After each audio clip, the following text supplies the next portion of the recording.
Alright guys, so a common theme on my channel in the last few days has been follow the money, right? If you want to know the motivations for any politician, any person, anybody in business, any company, anything in life, right? You always follow the shmoney. Cardi B said it best. It's all about the shmoney, okay? So, speaking of the shmoney, Facebook and Twitter collectively had lost over $51 billion in market cap, right? Right after they banned Trump. Stocks were tanking, okay? Now, Facebook has had a bit of a recovery today. However, Twitter just keeps falling. So, who knows, man? Both of these companies are, facing some kind of prolonged market volatility coming from the banning of Trump. And although with these typical short-term fluctuations, you may see some bounce back over the next week or so once people kind of calm down with the news. However, Facebook seems to have folded already on the Trump ban. But before we get into that, my name is Greg Foreman and you're watching A Black Conservative Perspective. Make sure you like, comment, and subscribe. Most importantly, share A Black Conservative Perspective, aka a leftist worst nightmare. You can also follow me on Twitter at GForemanBCP. Let's get it. All right, guys. So it looks like Facebook, at least as of right now, may have folded on their at least 2-week-long ban of President Trump on Facebook, at least until Inauguration Day. So check it out. President Trump's Facebook has been restored. Everything is here, including all the messages, the videos, all that stuff. A lot of stuff that he put out on January 6th. All of it is still here. Now, some people are saying that his Facebook page was never taken down. He's just locked out of it. And he probably still is locked out of it. But it definitely was taken down. And it's definitely been reactivated. Because I'm looking at the comments here. And if you notice, I put newest. And if you can see the newest comment, I'll just do it one more time again so people can see. People are commenting, right? And if you go through the newest comments, and you go down. All of them are either 1 week or they were posted today, which means that basically his page was not up. It was not visible for at least a whole week. And Facebook just reactivated it today. Or at least, I mean, that's my interpretation. If I'm wrong about this, somebody let me know. YouTube ads beat Facebook ads. It looks like they have restored his Instagram as well. Okay, so what's up with this, right? Like, why would Facebook restore President Trump's Instagram and Facebook so quickly? I mean, they're basically not going by their own self-imposed timeline for restoring his account page. Now, it remains to be seen whether or not President Trump actually has access to this account. Because he hasn't posted anything yet. However, it could be one of those things where maybe they don't know yet. Maybe they're unaware that the account is back. Or maybe Facebook is keeping it up and they're keeping, President Trump and his team locked out just to kind of have this as like a public, archive of Trump's post or whatever, right? It could be all sorts of things. But to me personally, I do believe that this is a sign of something that I've kind of been thinking about, which is that President Trump is his own economy, okay? There's a whole economy built off of just Trump, right? It is deeper than a lot of people think about, right? Twitter has dropped like, what, 12, 13, 14, 15%? Like, it's lost over 1/10 of its value, guys. Just from losing the president on his platform. That's how much this man matters to one company. And Facebook, again, I mean, they, didn't lose as much as Twitter from a percentage standpoint, but they still lost enough for it to be a significant hit, right? And because of that, I think this is why you're seeing Facebook kind of being like, okay, can we really ban this man? Because at the end of the day, guys, regardless of how these tech CEOs act as if they're holier than thou and that they are the arbiters of truth, right, with fact checking or morals or they have the authority to limit free speech if they deem it dangerous. These social media platforms are corporations. These tech CEOs are capitalists, okay? And they want to make the money. They want to make the money. And Trump is money at this point. And polarization is a part of how these tech companies make money. It's a part of the business model, and they know this.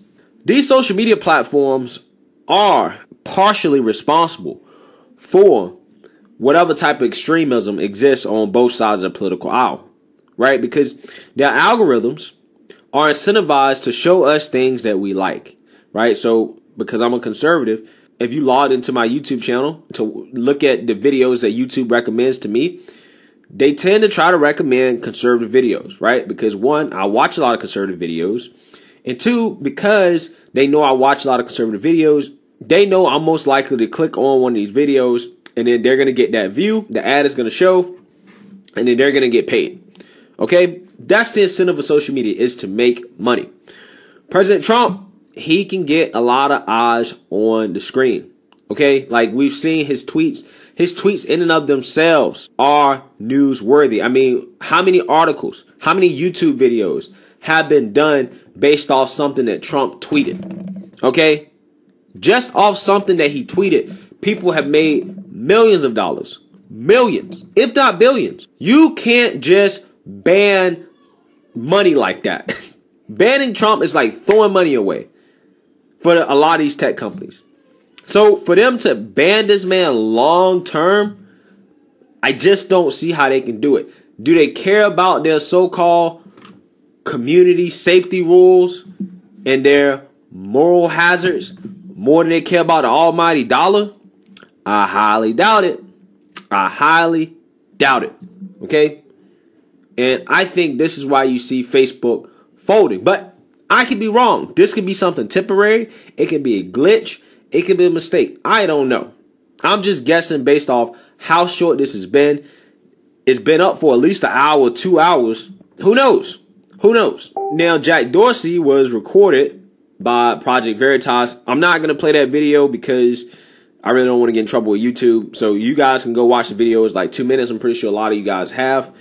In which Jack Dorsey was talking about the future of kind of censorship on the Twitter platform and kind of what they plan to do.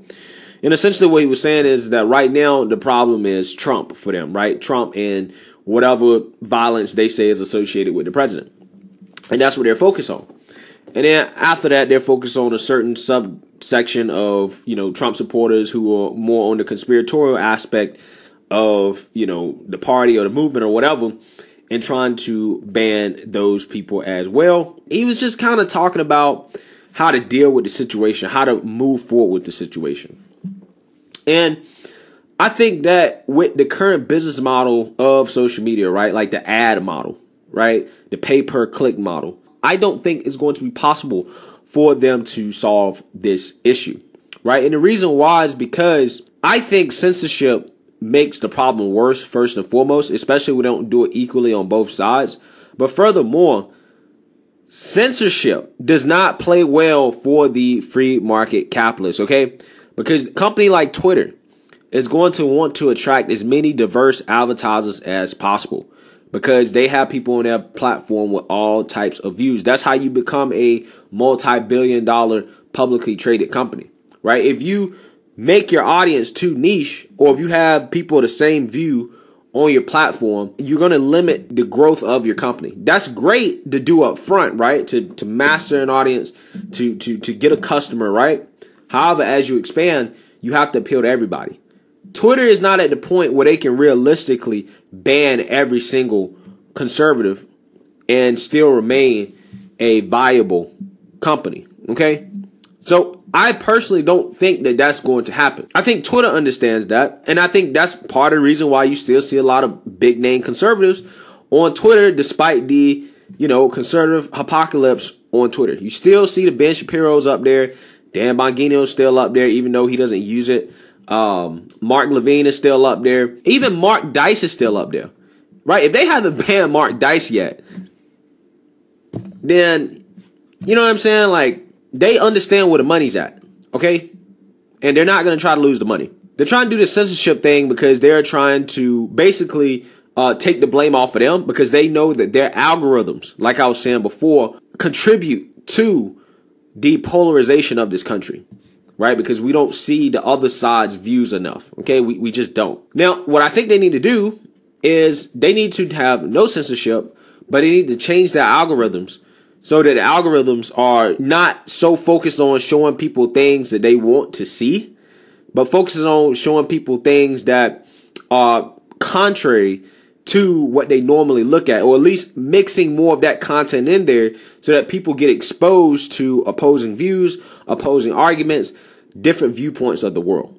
Okay? Because the way polarization works is that you have a bunch of people on one side or the other that are only exposed to things that fit their own worldview. They're not exposed to the other side. And this process that happens every single day on social media is what makes us more extreme.